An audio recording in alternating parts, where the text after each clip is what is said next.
L'anime débute dans une ville en proie aux flammes, sa destruction causée par des créatures monstrueuses et grotesques. Les rues sont plongées dans le chaos, et les habitants, terrifiés, tentent désespérément de survivre au milieu de la dévastation. Une silhouette monstrueuse se délecte de la peur et du désespoir qu'elle a semé. Elle proclame son désir de couper tous les liens et relations dans le monde, annonçant ainsi son objectif ultime. À ce moment-là, une équipe ressemblant aux Power Rangers arrive pour affronter le monstre, déterminé à arrêter cette destruction. Leur leader, Red, appelle leurs robots spécialisés pour renforcer leurs capacités. L'équipe fusionne avec leurs alliés robotiques, formant le Maximum Power Ranger, armé de l'épée du pouvoir. Ils se préparent pour une attaque décisive, mais le monstre contre-attaque avec de puissants rayons d'énergie bleue que l'équipe évite de justesse. Bien qu'ils parviennent à frapper le monstre, ce dernier riposte violemment, arrachant un bras du Maximum Ranger et affaiblissant considérablement leur force. Conscient de la gravité de la situation, l'équipe décide que Red doit affronter seul le monstre. Malgré les avertissements de ses coéquipiers, Red avance courageusement.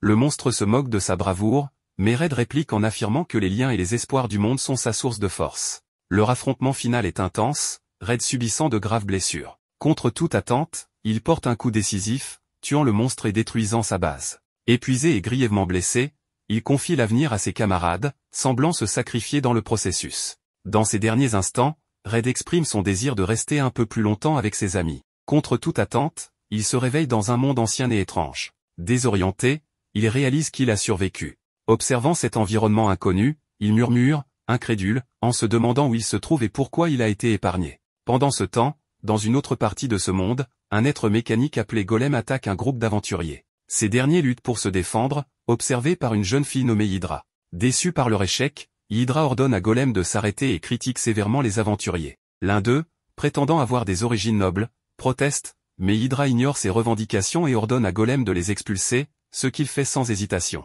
Après leur départ, Hydra contemple un portrait de son père et réfléchit à l'idée d'invoquer un aventurier. Son assistante l'interrompt, expliquant que cela est impossible, car un aventurier d'un autre monde est déjà arrivé. Ce dernier, en seulement 6 mois, a acquis une reconnaissance extraordinaire et redéfini les attentes. La scène se déplace vers une silhouette encapuchonnée approchant la zone, révélée être Red. Il remarque Golem en train d'expulser les aventuriers et engage immédiatement le combat. L'affrontement intense fait s'écraser Golem dans la résidence d'Hydra. Red avertit Hydra et son assistante de fuir, expliquant que Golem est dangereux et qu'il a une histoire d'enlèvement. Hydra, cependant, rejette son avertissement, révélant que Golem est son serviteur utilisé pour des tests. Surpris par cette révélation, Red reste concentré sur la destruction de l'entité mécanique. Pendant le combat, Hydra est stupéfaite par l'agilité et les compétences de Red. Son assistante lui murmure que cet aventurier est celui qu'ils attendaient. Retirant sa cape, Red déclare, « Alors, vous avez déjà commencé à me tester. » Hydra rétorque, « Non, c'est toi qui as lancé cela. » Tandis que Red se prépare à se transformer, Hydra l'observe, stupéfaite par ses paroles et actions. Après sa transformation, son choc grandit lorsqu'il n'émet aucun signe d'énergie magique. En examinant son équipement et ses vêtements, Hydra remarque l'absence de propriétés magiques et décide de l'observer calmement pour percer ce mystère. Red libère alors une attaque flamboyante qui détruit Golem en un seul coup dévastateur. Hydra reste figée, incapable de comprendre ce qu'elle vient de voir. Revenu à son état normal, Red demande s'il a réussi le test. Encore sous le choc, Hydra confirme. Ravi, Red se présente, et Hydra fait de même, en présentant également son serviteur, Poséidon. Plus tard, dans le bureau d'Hydra, Red révèle qu'il vient d'un autre monde, une révélation qui stupéfie tous les présents. Hydra, cependant, trouve l'affirmation plausible, notant que ses capacités surpassent tout ce que leur monde pourrait produire. Elle ajoute que ses manières et son comportement sont également inhabituels, ce qui soutient davantage son origine. Hydra établit ensuite un parallèle avec une ancienne légende concernant un héros venu d'un autre monde qui avait jadis scellé le roi démon, laissant Red stupéfait par cette comparaison. Puis, Hydra critique ouvertement le style vestimentaire de Red, affirmant que son goût est mauvais et que tout est en rouge, cela n'est pas plaisant. Pris au dépourvu, Red explique que dans son monde, ce style était très apprécié, surtout par les enfants, et que le rouge était une couleur très populaire. Hydra rejette son explication avec désinvolture, l'incitant à se concentrer sur le travail à venir. Hydra confie à Red sa première mission, collecter du métal de mana. Curieux à propos de cette matière, Red montre de l'intérêt et demande des détails supplémentaires. L'assistant d'Hydra lui explique que le métal de mana est une substance récemment découverte, créée lorsque le mana magique qui circule à travers la Terre jaillit sous forme d'explosion avant de se solidifier en cristaux. Hydra précise qu'elle a besoin que Red rassemble ces cristaux pour ses recherches. Elle souligne également que, si les cristaux s'avéraient utiles pour la magie, ils pourraient être inestimables. En revanche, s'ils étaient dangereux, la famille royale devait être informée. L'étude du métal de mana, ajoute-t-elle, fait partie de l'héritage de sa famille et représente une responsabilité cruciale. Red, ravi par la mission, affirme avec enthousiasme qu'Hydra protège le lien entre la magie et l'humanité. Hydra acquiesce d'un hochement de tête, encouragé par son observation. Red, motivé, saute immédiatement par la fenêtre et se transforme. Stupéfaite par son action impulsive, Hydra finit par accepter de le suivre, bien qu'encore désorientée par son approche peu conventionnelle. En invoquant un véhicule propulsé par turbine, Red se prépare pour le voyage. Observant avec incrédulité, Hydra affirme que ses excentricités le rendent encore plus étrange que le métal de mana lui-même. Ignorant ces remarques, Red attrape Hydra et s'envole vers l'emplacement des cristaux. Déconcerté, Hydra insiste pour avoir des explications sur ses actions soudaines. Le duo arrive rapidement à destination. Red, rayonnant d'excitation, affirme qu'ils sont arrivés vite, vu qu'ils n'ont pas rencontré de monstres. Hydra, exaspéré, corrige son affirmation en précisant qu'ils ont affronté 3 monstres volants et qu'il a foncé dans chacun d'eux. Impassible face à ces critiques, Red continue avec enthousiasme, prêt à explorer le donjon. Hydra, s'arrêtant un instant, murmure pour elle-même que tout ce que Red fait épuise son énergie mentale et physique. Malgré tout, elle le suit à l'intérieur du donjon. Dans le site, Hydra affronte un seul monstre et le vainc avec ses sorts magiques, tandis que Red utilise ses capacités de Power Ranger pour éliminer un grand groupe de monstres avec diverses techniques. Cette performance laisse Hydra perplexe, constatant qu'il élimine un grand nombre de monstres alors qu'elle peine à en gérer un seul. Elle décide néanmoins de ne pas se plaindre, car ses efforts jouent en sa faveur. Red exécute une attaque finale avec son arme unique, annihilant tous les monstres dans une explosion. Hydra observe avec frustration, remarquant que son arme étrange détruit les monstres de manière à rendre les ressources qu'il laisse inutilisables. Une fois le combat terminé, Red affirme que ces monstres étaient incroyablement faibles, comparables aux fantassins d'un groupe appelé les coupeurs de liens. Cette remarque pousse Hydra à réfléchir sur la contradiction apparente de ses propos concernant les monstres et les coupeurs de liens. Red précise que ce groupe est dirigé par une entité qui cherche à priver les gens de leurs relations et de leurs connexions pour les contrôler. Il ajoute qu'il s'est levé pour leur faire face avec le soutien de ses amis, formant une équipe appelée les Kizuna Five. Hydra exprime son incompréhension face à ces explications. Red continue en expliquant que tout cela s'est passé 6 mois avant son arrivée dans ce monde. Il exprime l'espoir que ses amis soient en sécurité. En entendant cela, Hydra conclut que Red, malgré son attachement à ses amis, semble avoir trouvé une mission importante dans ce monde. Red admet qu'il a essayé de nombreuses fois de revenir, mais toutes ses tentatives ont échoué. Il affirme également que plus il reste dans ce monde et en voit les problèmes, plus il réalise combien de personnes ont besoin d'aide, tout comme dans son propre monde. Il termine en déclarant qu'il doit y avoir une raison à son arrivée ici et qu'il ne tentera pas de revenir tant qu'il ne l'aura pas découvert. Red annonça qu'il continuerait à aider les gens dans ce monde, convaincu qu'il finirait par trouver un moyen de rentrer chez lui. Hydra, un brin critique, lui reprocha de prendre les choses à la légère, mais il la coupa en lui demandant de partager son rêve. Surprise par cette inversion des rôles, Hydra admit ne pas s'y être attendu. Plein d'enthousiasme, Red suggéra qu'ils discutent de leurs ambitions et de leurs rêves tout en progressant dans leur aventure. Au fil de leur marche, Hydra dévoila son objectif, restaurer le statut originel de sa famille en tant que sceptre royal. Intrigué, Red demanda ce que cela signifiait. Hydra expliqua que le sceptre royal était un titre conféré à une famille magique par la royauté, les chargeant de superviser les études magiques pour le bien du royaume. Pendant des générations, sa famille, les Arvoln, avait honoré ce rôle avec fierté, apportant joie et prospérité au peuple. Cependant, elle évoqua un événement tragique survenu 10 ans auparavant. Son père, leader de leur famille, avait perdu une bataille pour conserver ce titre, ce qui entraîna leur exil. Le sceptre royal actuel, expliqua-t-elle, utilisait la magie pour s'enrichir en soutenant chevaliers et nobles à des fins personnelles. Hydra jura de tout faire pour récupérer ce titre et l'utiliser à nouveau pour aider le peuple. Elle conclut avec passion, « C'est mon rêve ». Touché par ces paroles, Red resta sans voix. Percevant sa réaction, Hydra ajouta, « C'est un rêve enfantin. Tu peux te moquer si tu veux, ça m'est égal. » Mais au lieu de se moquer, Red lui saisit la main et déclara avec enthousiasme, « Je suis tombé amoureux de ton rêve. Aider les gens et leur apporter du bonheur grâce à la magie est le meilleur rêve qui soit. » Libérant sa main, il poursuivit, « Continuons notre mission. » Soudain, un crâne tomba devant Hydra, la faisant sursauter, tandis qu'elle remarquait d'autres restes squelettiques d'aventuriers ayant échoué à cet endroit. Red, indifférent, s'exclama en découvrant une grande quantité de métal de mana. Choqué, Hydra expliqua qu'une telle concentration de métal ne pouvait être naturelle et semblait avoir été délibérément rassemblée. Alors que Red tentait d'en collecter, un gigantesque dragon apparut, prêt à tuer. Red intervint rapidement pour sauver Hydra, mais fut blessé dans le processus. Red demanda quel genre de créature ils affrontaient. Hydra expliqua qu'il s'agissait d'un dragon magique ancien, réputé pour habiter ces ruines. Red déduisit que ce dragon avait rassemblé le métal et éliminé les aventuriers qui s'en approchaient. Malgré ses blessures, il se prépara à combattre. Hydra tenta de l'arrêter, arguant qu'il risquait sa vie inutilement. Mais Red insista, c'est ma responsabilité. Je suis tombé amoureux de ton rêve, un rêve qui apportera tant de bonheur. Protéger ton rêve est maintenant mon devoir. Ému et embarrassé, Hydra ne put répondre. Red se transforma et affronta le dragon, mais se heurta à ses puissantes attaques. Il révéla qu'il avait une arme secrète, mais qu'elle nécessitait un lien fort d'amitié pour s'activer. Red demanda à Hydra de l'aider. Hésitante, elle finit par accepter, disant « Si cela nous permet de survivre, je ferai tout ce que je peux ». Avec son accord, Red invoqua son arme secrète, le Kizuna Mecha, un robot puissant. Ensemble, ils combattirent le dragon, mais Red réalisa que leur lien ne suffisait pas à maintenir le pouvoir du mecha. Alors que la situation devenait critique, il saisit la main d'Hydra et lui dit « Crois en notre lien d'amitié. Cela nous aidera à forger notre avenir ». Ces mots déclenchèrent l'attaque ultime du mecha, annihilant le dragon en un coup. Le lendemain, Red retourna à la guilde pour une nouvelle mission. À sa grande surprise, Hydra annonça qu'elle devenait aventurière. Devant les regards stupéfaits, elle expliqua qu'elle souhaitait étudier de près les pouvoirs de Red pour créer une invention révolutionnaire capable de l'aider à rentrer chez lui, tout en l'aidant à récupérer le sceptre royal. Ému par sa détermination, Red déclara qu'il sentait qu'il était venu dans ce monde pour rencontrer Hydra. Ces paroles la laissèrent rouge de confusion, mais elles marquèrent le début de leur nouvelle aventure commune. Alors que Red amorçait sa transformation, Hydra l'observa avec attention, analysant chaque détail. Elle constata qu'il ne présentait aucune différence physique notable avec les habitants de son monde, sauf une anomalie frappante, il était dépourvu de mana et pouvait se transformer sans utiliser de magie. Intriguée par ce mystère, elle sortit une seringue et annonça qu'elle souhaitait prélever un échantillon de sang pour mesurer ses niveaux de mana.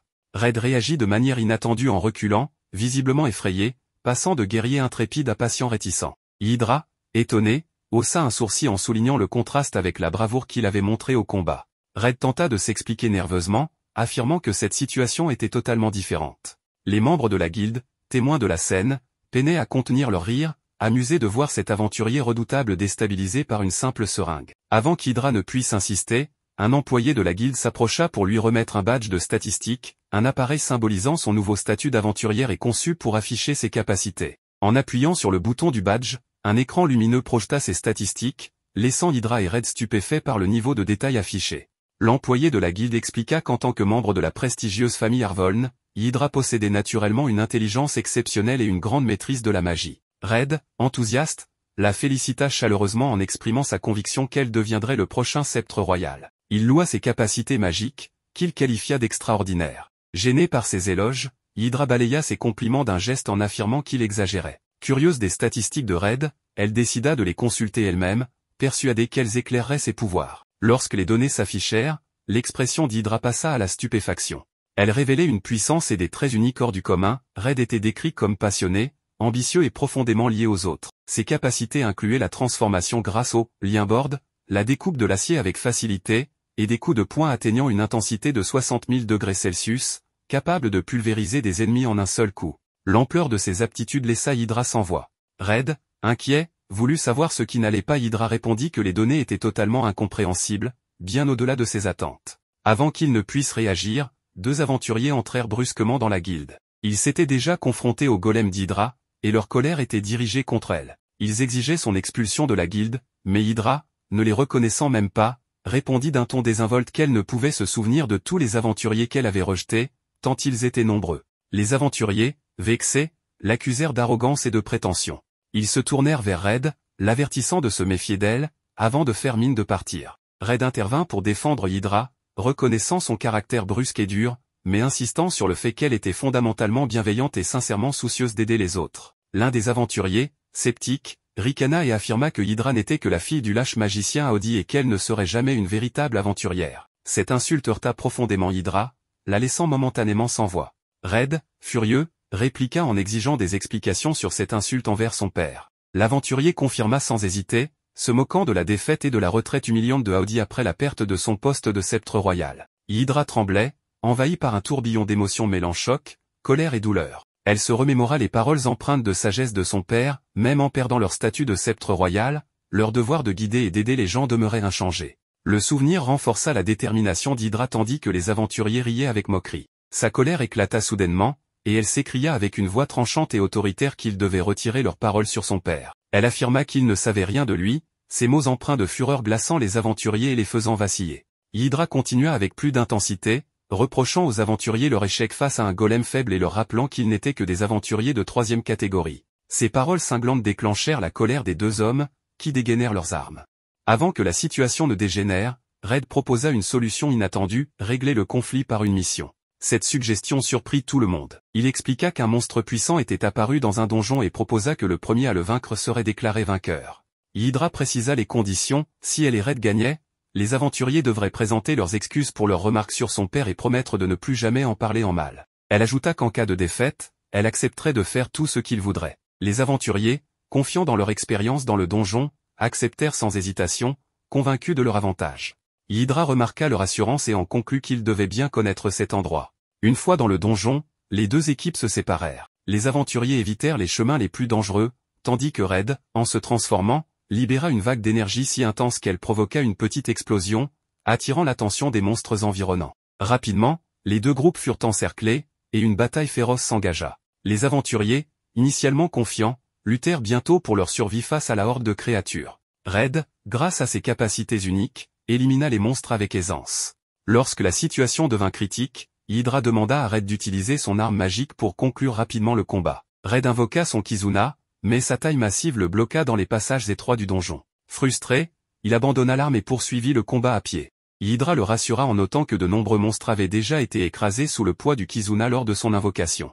La bataille fit rage, et les aventuriers furent submergés. Sur le point d'être vaincus, ils furent sauvés par Hydra, qui utilisa sa magie pour éliminer les créatures menaçant leur vie. Abasourdis, ils lui demandèrent pourquoi elle les avait aidés malgré leurs insultes. Hydra, tiraillée, répondit qu'elle ne pouvait abandonner quelqu'un qu'elle était en mesure de sauver, en hommage aux enseignements de son père. Elle rappela que son père croyait inébranlablement au devoir de guider et d'aider les autres, quelles que soient les circonstances. Fixant les aventuriers avec détermination, elle affirma qu'elle ne les laisserait pas mourir tant qu'ils ne se seraient pas excusés pour leurs paroles irrespectueuses. Déterminée, Hydra reprit le combat, indifférente aux provocations. L'un des aventuriers murmura qu'elle n'était pas si gentille que ça. Red, amusé, rétorqua qu'elle était plus belle qu'elle n'était gentille, ce qui fit rougir Hydra. Agacé, un aventurier s'écria qu'il devait arrêter de flirter en pleine bataille. Soudain, un immense monstre étrange fit son apparition, répétant sans cesse le mot trésor tout en transportant un coffre sur son dos. Il devint évident que la créature était la cible de la mission. Ni les aventuriers ni Hydra n'avaient jamais vu un tel monstre auparavant, et même les monstres environnants s'enfuirent, terrifiés par son apparition. Red avertit Hydra, soulignant que la créature émettait une aura puissante, comparable à celle d'un général. Mais les aventuriers se moquèrent, accusant Red et Hydra de peur, et rappelèrent que vaincre ce monstre leur garantirait la victoire. En attaquant, ils furent rapidement surpassés, le monstre brisa leurs armes d'un seul coup et faillit les tuer avant que Red n'intervienne pour les sauver. Red fut impressionné par la robustesse du monstre, qui lui rappela une créature similaire qu'il avait affrontée dans son passé. Il se remémora une bataille où son ami Blue, presque vaincu, avait trouvé la force de continuer grâce à sa confiance en lui. Revenant au présent, Red fut interrompu par Hydra, qui l'exhorta à trouver un moyen de surmonter la résistance de la créature. Red se souvint alors de sa deuxième arme secrète, le Victory Kizuna. Sans tarder, il sort un gadget et invoque le Victory Kizuna. Red expliqua que pour que le Victory Kizuna fonctionne pleinement, il devait synchroniser son cœur avec ses alliés. Il demanda l'aide des aventuriers,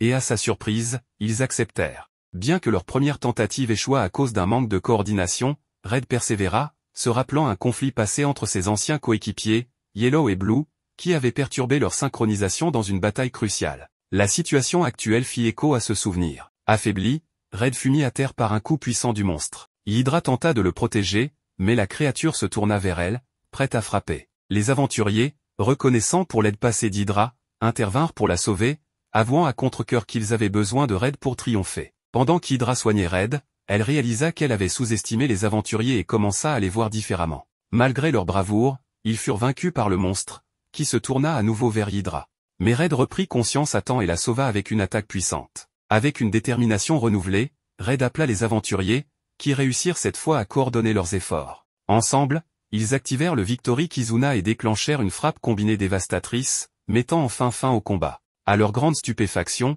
la créature vaincue se transforma en un vieil homme. Intrigué, le groupe ramena l'homme à la guilde pour des réponses. Hydra remarqua une marque étrange sur son front, qui éveilla sa curiosité. La mission fut déclarée réussie, et les deux équipes se séparèrent. Hydra remercia Red pour avoir changé sa vision des autres, mais avant d'aller plus loin, elle lui demanda un échantillon de sang pour ses recherches. Red refusa et s'enfuit, laissant Hydra frustrée. Pendant ce temps, le vieil homme s'échappa de la guilde et erra dans la ville, où il commença à se retransformer en monstre. Deux nouveaux aventuriers, apparemment à sa recherche, apparurent. Après sa transformation complète, l'un des aventuriers tua le monstre avec aisance et en retira un fragment de son crâne. Ils déclarèrent alors qu'il faudrait de nombreuses personnes puissantes pour sauver le monde, annonçant une menace bien plus grande à venir. Le lendemain, Hydra retourna à son manoir, visiblement épuisé. Poséidon l'accueillit chaleureusement, mais Red annonça avec désinvolture qu'il emménagerait. Poséidon se tourna rapidement vers Hydra pour obtenir une explication. Hydra, cachant difficilement sa frustration, expliqua que Red avait fait faillite après avoir échoué à plusieurs reprises dans ses missions. Ces transformations provoquaient souvent d'énormes explosions, détruisant les ressources qu'il était censé collecter et les rendant inutilisables. Pour faciliter ses recherches, Hydra décida qu'il valait mieux que Red vive au manoir, ce qui lui permettrait d'étudier de plus près ses pouvoirs d'un autre monde. Poséidon, toujours méfiant, exprima ses inquiétudes en rappelant qu'il s'agissait d'un homme. Amusé, Hydra lui fit remarquer sur un ton taquin qu'il était lui aussi un homme. Poséidon, visiblement offensé, répondit qu'il servait la famille depuis qu'Hydra avait 3 ans et qu'il se considérait plutôt comme un grand-père. Cependant, son inquiétude à l'idée qu'un jeune homme vive si près d'Hydra persistait. Hydra tenta de le rassurer, mais avant qu'elle ne puisse terminer, Poséidon avait déjà quitté la pièce. Quelques instants plus tard, Poséidon retrouva Red dans une autre partie du manoir et déclara qu'il y avait une condition impérative à remplir pour qu'il puisse y vivre. Red, désireux de montrer sa gratitude, accepta immédiatement. À sa grande horreur, Poséidon sortit une paire de ciseaux et exigea qu'il le laisse couper ses affaires. Paniqué, Red hurla tandis que Poséidon le poursuivait dans la pièce, ciseaux en main, déterminé à imposer son étrange décret. Leur affrontement chaotique fut interrompu par le son de la sonnette. Une jeune femme, accompagnée d'un homme au regard sévère, entra dans le manoir. La femme, observant la scène avec amusement, déclara qu'ils avaient l'air bien agités. Elle se présenta sous le nom de Teltina, princesse, et Logimiste, héros. Logi, d'un ton agressif, annonça que quiconque approcherait la princesse perdrait la tête. Teltina, imperturbable, le réprimanda en lui rappelant qu'ils étaient invités et qu'ils devaient se montrer plus aimables pour être admirés comme un véritable héros. Logi, indifférent, rétorqua qu'il ne se souciait de personne d'autre et que seule la princesse comptait pour lui. Après les présentations, la princesse Teltina expliqua qu'elle avait besoin de l'expertise d'Hydra pour analyser un objet mystérieux. Red reconnut immédiatement l'objet et fit remarquer qu'il ressemblait au fragment qu'ils avaient vu incrusté dans la tête du vieil homme. Teltina, surprise, leur demanda ce qu'ils savaient à ce sujet. Hydra expliqua qu'ils avaient rencontré le vieil homme lors d'une mission, l'avaient vaincu et l'avaient emmené à la guilde avant qu'il ne disparaisse mystérieusement. Teltina les rassura en disant que le vieil homme allait bien et exprima sa surprise en apprenant que c'était eux qui l'avaient vaincu. Elle reconnut spécifiquement le rôle de Red dans la victoire, ce qui poussa ce dernier à raconter avec enthousiasme comment il avait utilisé son attaque ultime pour terrasser le vieil homme. Avant qu'il ne s'étende trop, Hydra l'interrompit brusquement, rappelant qu'il n'avait pas le temps pour une longue explication. Impressionnée par l'héritage familial d'Hydra, la princesse Teltina déclara qu'elle était convaincue qu'il serait capable de percer les mystères des graines de mana.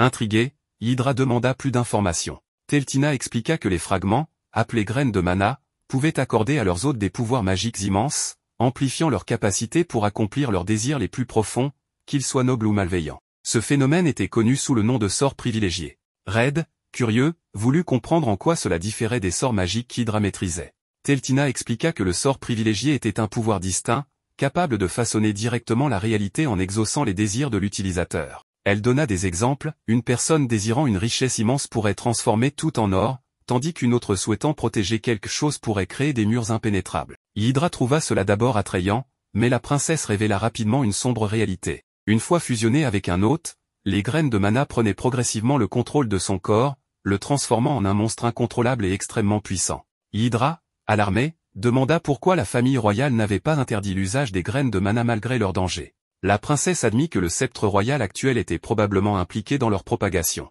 Cette révélation choqua Hydra, qui se mit à réfléchir intensément. La princesse précisa que, bien qu'il n'existe pas de preuves solides, les graines de mana étaient extrêmement coûteuses et accessibles uniquement aux nobles. Le sceptre royal, tout en étant conscient de leur danger, fermait les yeux et permettait leur diffusion. Red, enflammé, déclara qu'il fallait découvrir la vérité derrière cette conspiration. La princesse l'avertit toutefois de ne pas agir imprudemment. Elle expliqua que le sceptre royal détenait une immense influence, soutenue par de puissants nobles et certains membres de la famille royale. Une action irréfléchie pourrait avoir des conséquences catastrophiques. Certains royaux étaient même soupçonnés d'utiliser les graines de mana pour leurs propres intérêts, augmentant leur pouvoir pour opprimer le peuple. Déterminée, la princesse annonça son intention de mettre fin à cette situation, quitte à s'opposer à sa propre famille. Elle précisa qu'elle avait sollicité l'aide de membres de l'ancienne famille du sceptre royal. Hydra, résolue, déclara qu'en tant que membre de la famille Arphalen, elle ne pouvait pas rester passive face à la corruption de la magie. Sa réponse ravit la princesse, tandis qu'Hydra y voyait une opportunité d'atteindre deux objectifs, éliminer le sceptre royal corrompu et renforcer son influence parmi les nobles. Red, enthousiaste, déclara qu'il participerait également. Hydra, souriante, lui répondit qu'elle s'y attendait. La princesse, ravie, exprima sa gratitude, affirmant que plus ils auraient d'alliés, plus leur cause serait forte. Cependant, Logi n'apprécie pas cette idée et refuse qu'un simple aventurier accompagne la princesse dans ses voyages. La princesse, consciente que ce n'est pas la véritable raison, lui demande d'être honnête. Logi avoue qu'il ne veut pas que quelqu'un d'autre perturbe leur voyage à deux. Il ajoute qu'il est la seule épée dont elle aura jamais besoin. Red se demande si Logi pense qu'il va les ralentir et déclare qu'il leur prouvera qu'ils ont besoin de sa force. Les deux décident alors de se battre. La princesse trouve cette idée mauvaise et explique à Hydra que Logi a obtenu le titre de démon de l'épée solitaire en tant qu'aventurier. Il a capturé de nombreuses primes de grande valeur et possède le trésor divin légendaire comme arme, l'épée qu'utilisait le héros pour sceller la reine démoniaque. Elle précise qu'il est le plus fort des épéistes, maniant l'arme la plus puissante, et que personne dans leur monde ne peut le vaincre. Hydra se réjouit que Red ne soit pas originaire de leur monde. Red fixe les conditions du duel, s'il gagne, Logi le laissera accompagner la princesse, mais s'il perd, il promet de ne plus jamais montrer son visage. Les deux acceptent. Red se transforme en rangeur, ce qui n'étonne pas Logi mais excite la princesse. Ils croisent le fer, et Red réalise que Logi est plus fort qu'un général ennemi. Logi reconnaît également que Red n'est pas un amateur et décide de prendre le combat au sérieux, modifiant la forme de son épée pour attaquer. Red, décidé à riposter, invoque son gigantesque mecha. Logi est surpris par cette énorme machine qui le fait paraître minuscule. Hydra et Teltina se trouvent à l'intérieur du mecha, et Teltina s'excite, curieuse de savoir ce que c'est. Hydra, confus, rappelle à Red que seuls ceux avec qui il a formé des liens peuvent entrer dans le mecha. Red explique qu'il a simplement fait connaissance avec la princesse, écouté son objectif, et accepté de l'aider. Cela suffit pour former un lien selon lui, ce qui surprend Hydra, qui trouve ses critères bien bas. La princesse fait signe à Logi depuis le mecha, et Logi pense que Red l'a prise en otage. Enflammant son épée, il attaque le mecha, qui peine à riposter efficacement face à sa petite taille. Cela fait comprendre à Hydra que le mecha est inutile contre un adversaire aussi petit. Logi, déterminé à sauver la princesse, redouble d'efforts. Red invoque alors une épée géantée, sachant qu'il ne peut pas frapper Logi directement, utilise une onde de choc pour l'envoyer valser. Plus tard, il retrouve Logi blessé dans la forêt. Bien qu'à peine capable de parler, il refuse toujours que Red rejoigne leur groupe. Teltina lui rappelle sa promesse, s'il perdait, il devait accepter Red. Elle souligne qu'un individu aussi puissant en liberté pourrait devenir une menace plus grande que celle des graines de mana, mais qu'il n'aurait pas ce problème s'il travaillait avec eux. Logi finit par accepter. Après cela, Hydra et les autres reprennent leur voyage. Sur le chemin, la princesse annonce qu'ils se dirigent vers Akalina, où le seigneur est soupçonné de posséder une graine de mana. À leur arrivée, elle note que la ville, habituellement animée et diversifiée, est étrangement déserte. Intrigués, ils se demandent ce qui se passe. Hydra pense qu'ils ne pourront pas interroger qui que ce soit sur le seigneur dans ces conditions.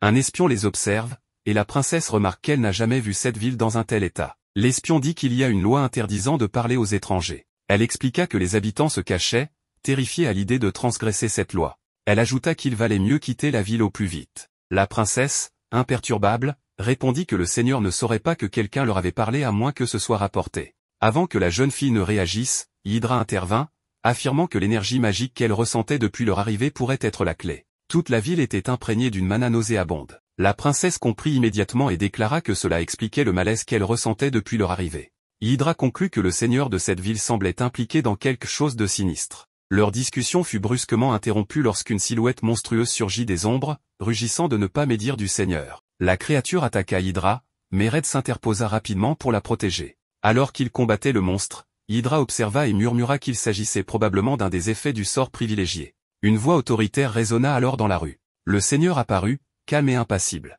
En observant le groupe, il reconnut qu'il connaissait le sort privilégié et se présenta avec un sourire glacial. Il demanda qui ils étaient. La princesse répondit avec assurance qu'elle était la princesse Teltina, troisième princesse de l'Empire d'Avalo, et qu'elle ne tolérerait pas l'oppression de son peuple par la magie. Elle ordonna qu'il cesse immédiatement d'utiliser les graines de mana et qu'il s'en débarrasse. Le seigneur sourit devant son audace, affirmant qu'il n'opprimait pas mais apportait paix et ordre à une ville autrefois chaotique. Ce qu'elle appelait oppression, il le considérait comme de la gouvernance. Red, frustré, l'interrompit pour l'accuser de menacer et contrôler son peuple avec la magie, qualifiant cela de tyrannie. Ignorant Red, le seigneur expliqua que la plupart des habitants étaient autrefois perdus, sans espoir ni raison de vivre. Selon lui, il avait planté les graines de la discipline, les guidant vers un avenir meilleur. Red répliqua en affirmant que ces graines avaient figé le peuple dans la peur et leur avaient volé leur liberté. Il ajouta que guider son peuple signifiait respecter leur volonté et leur permettre de vivre sans crainte. La princesse, appuyant Red, déclara que maintenir paix et ordre nécessitait de prendre en compte les besoins et désirs du peuple.